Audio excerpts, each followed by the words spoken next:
అందరికీ నమస్కారం. ఇది అస్సాంలోని కామాఖ్య దేవాలయం. మనకి ఉన్న 18 శక్తిపీఠాల్లో ఒక శక్తిపీఠం.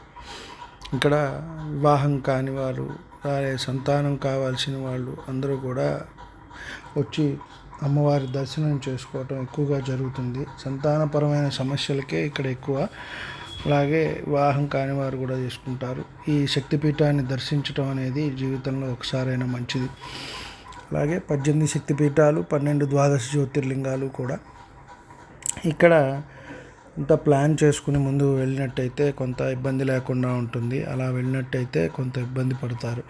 ముఖ్యంగా ఇక్కడ దర్శనానికి ఇదంతా కూడా జనరల్ టికెట్ తీసుకోవటానికి ఇక్కడ కూర్చోవాలి. ముందుగా ఉదయం 2 గంటల నుంచే లైన్లో ఉంటారు. జనరల్ టికెట్లు ఒక 2100 ఇస్తారు. ఆ తర్వాత ఇదంతా క్యూ దర్శనానికి వెళ్ళటానికి, అమ్మవారి దర్శనానికి వెళ్ళేది. ఈ క్యూ లైన్లో నుంచే మనం వెళ్ళవలసి ఉంటుంది.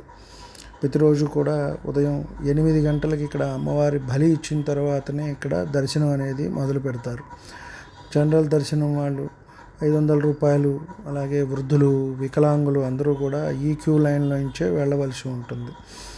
500 రూపాయలు టికెట్లు అక్కడ టెంపుల్లో కూడా ఇస్తారు. మధ్యాహ్నం పూట 1 గంటకి అవి ఇవ్వటం జరుగుతుంది. అలాగే ఆన్లైన్లో కూడా ముందుగానే 500 రూపాయల టికెట్లు మనం బుక్ చేసుకు వెళ్ళినట్టయితే ఇబ్బంది లేకుండా ఉంటుంది. కాస్త ఓపిక, అలాగే సహనం ఉండాలి. డబ్బులు కూడా కొంత ఖర్చు అవుతాయి. కాబట్టి అమ్మవారి దర్శనానికి వెళ్ళేవాళ్ళు చాలా ప్లాన్ చేసుకుని వెళ్ళాలి. ఇక్కడే టికెట్లు ఇవ్వటం జరుగుతుంది.